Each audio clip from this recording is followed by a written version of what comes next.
Disclaimer. The video serves informational and entertainment purpose only. The content is considered speculative and should not be treated as confirmed fact. We encourage you to conduct your research and form your conclusion. They canceled your Birkin. Your Louis never left the factory. And that Kelly bag, you might never see it, at any price. A luxury meltdown is rippling through the fashion world, and it's not happening on the runway. It's happening behind closed factory doors. Hermès, Louis Vuitton, Nike, names that once symbolized excess and exclusivity, now facing the kind of chaos that money can't fix. And at the center of it all, factory blackouts, viral dupes, shoppers in panic. This isn't just a shipping delay, it's the unraveling of an entire illusion. Because if a $66,000 bag is made for $6,000, then what are you really paying for? And more importantly, what happens when the whole world finds out? Stick around, because what we're about to reveal will change how you see luxury forever. This is what he's announcing today. He has said that the reciprocal tariff, this is Scott Besson who announced it, the reciprocal tariff on China, where we jacked ours up to 125 and then they jacked theirs up on us to 125 for all goods, is now going to 10%. Hermès, you guys, it's time to show off your factories. No, I don't want to wait to go on YouTube and watch a beautiful documentary and show them off right here on TikTok. Let the world see. Okay, get like China. You got to be ghetto about it. Just let people know. U.S. said the reductions will last for 90 days while the talks continue. These are pieces of artwork. These artisans train years and years to make one of these bags. Fabrice is doing the last stitching on a Kelly bag. A Kelly takes around 13 hours to be made, depending on the materials that we make it. Our artisans, they need to do 4 years of training to be able to manufacture a Kelly bag. While Hermès says, made in China, does it feel cheaper? No, that's not a quality issue. It's luxury brand washing. It started with a whisper, a rumor, almost too ridiculous to be true. Chinese factories had halted production on Hermès and Louis Vuitton. Within hours, it exploded. TikTok lit up with outrage, Reddit melted down, and fashion insiders, they went silent because they knew this wasn't a glitch in the system. This was the system breaking. You see, for decades, luxury brands have sold us a dream, crafted in France, stitched by artisans, handled with silk gloves. But behind the glossy showrooms and velvet ropes, factories in Guangdong sewing for pennies, while brands pocket 70% profit margins. And now, those factories have gone dark. Hermès allocations in Paris slashed by 70%. Louis Vuitton deliveries in New York down 60%. Collectors who waited years for their dream bag suddenly got cancellation emails. No refunds, no answers. Just ghosted. The TheRealReal forums, chaos. PurseBlog, meltdown. Even Christie's and Sotheby's braced for the fallout. Auctions pulled, lots postponed. Because if the bags were never made, what the hell were they selling? The illusion cracked. And once it cracked, everything poured out.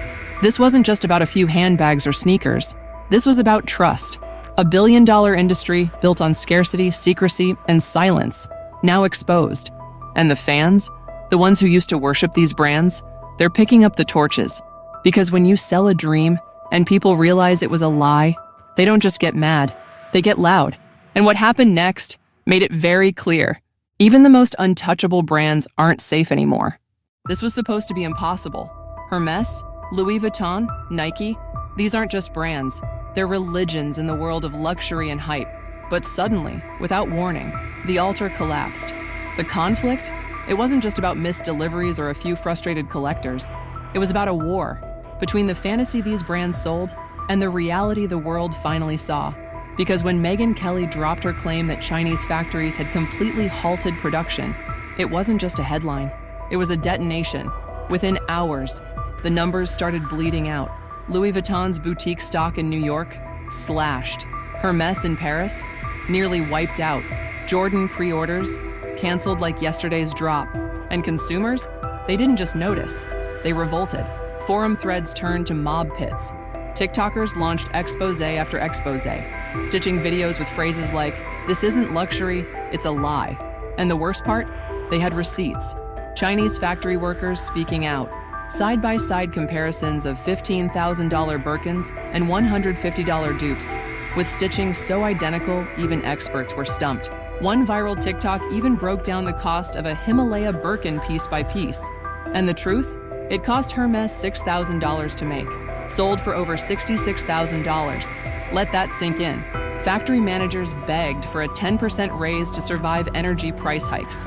And when brands refused, they didn't slow down. They shut it down.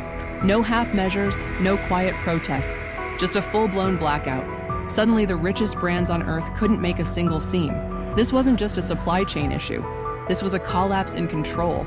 For decades, brands had the power. Now, the factories were holding the leash. And the internet, they saw the strings and started pulling. So it's higher. We're definitely charging more for Chinese goods to come into this country.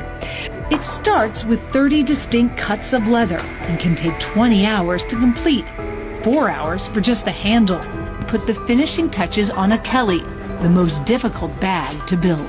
Artisans rely on their training and muscle memory to make every bag. This is why this bag from our factory only costs you 1,000 USD. Have you all seen that TikTok by the Chinese guy exposing how luxury goods are actually made? The only real difference? China ships the products to Europe, slaps on a made in France or made in Italy label, and boom, luxury.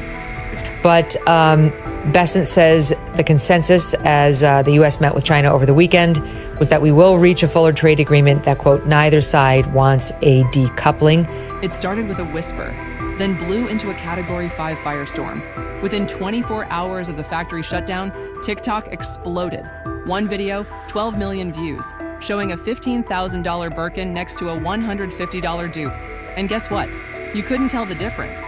No logos, no receipts, no serial numbers. Just flawless leather, identical stitching, and a $14,850 price gap. The hashtag? Sharks Luxury Bags. And it wasn't just Hermès. Side-by-sides of Louis Vuitton, Neverfulls and knockoffs from the same factories surged across social feeds.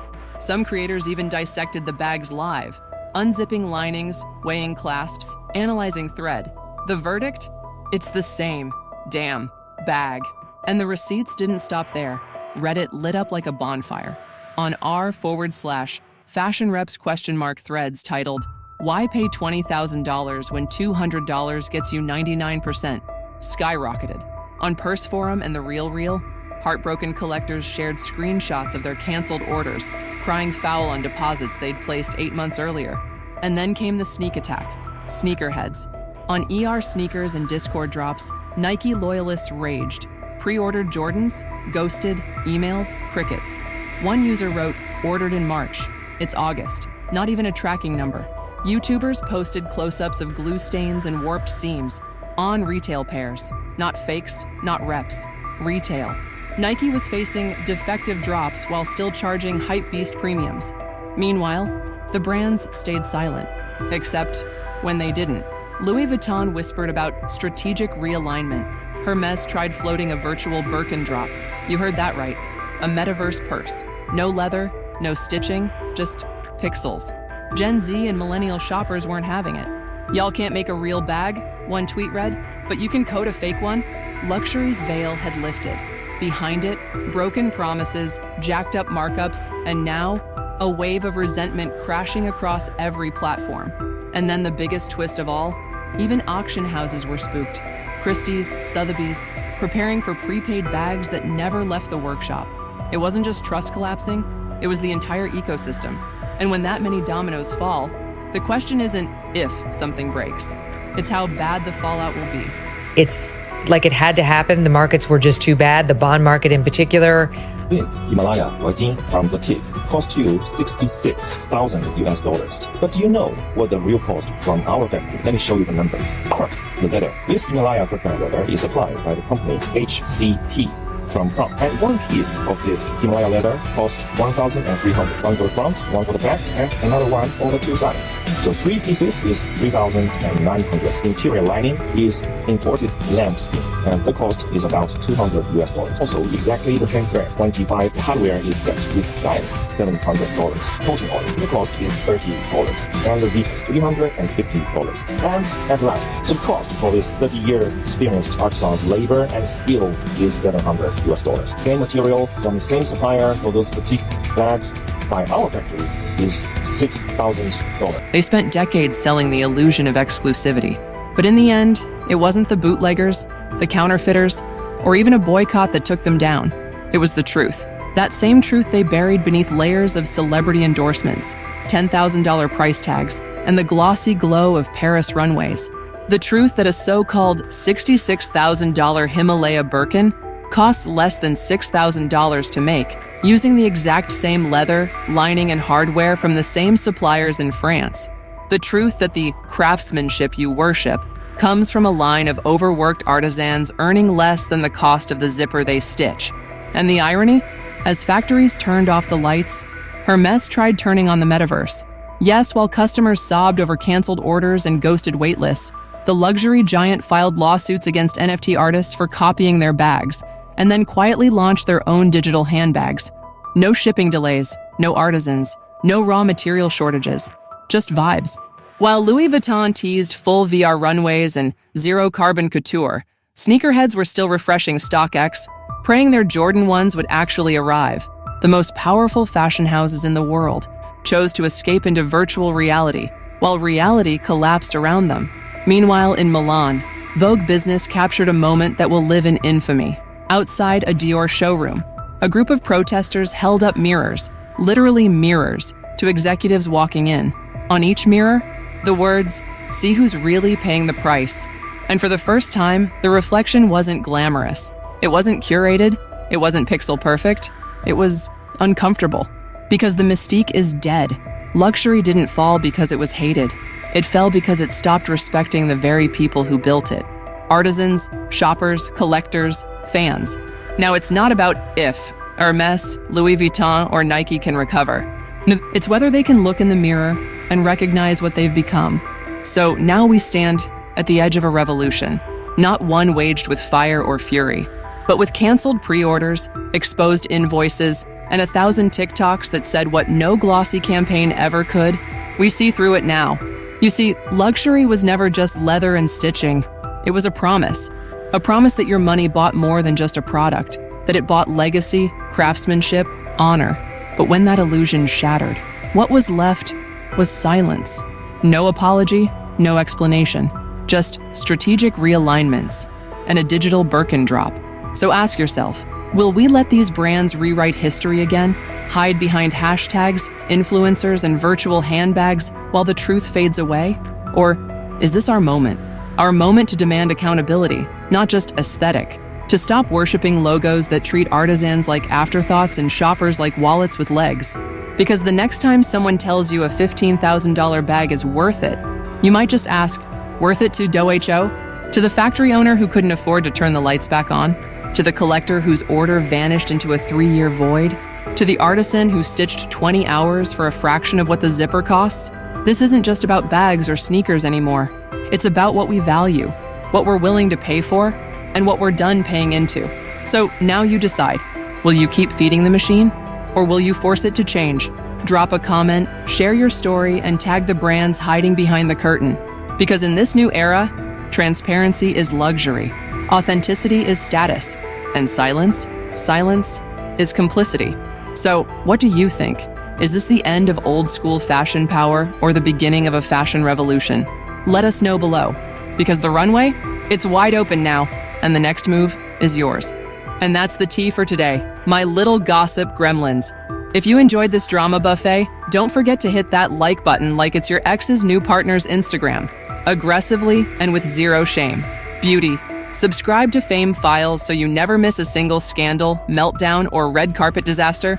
I'm literally serving up hot gossip every single day, even if my Wi-Fi begs me to stop. And listen, be a doll and tap that bell too, okay? Because your girl Macy's got bills to pay, celeb egos to roast, and a grocery cart full of overpriced almond milk that won't buy itself. Shopping cart money. So until next time, stay nosy, stay fabulous, and remember, I spill it so you don't have to sip in silence. Bye.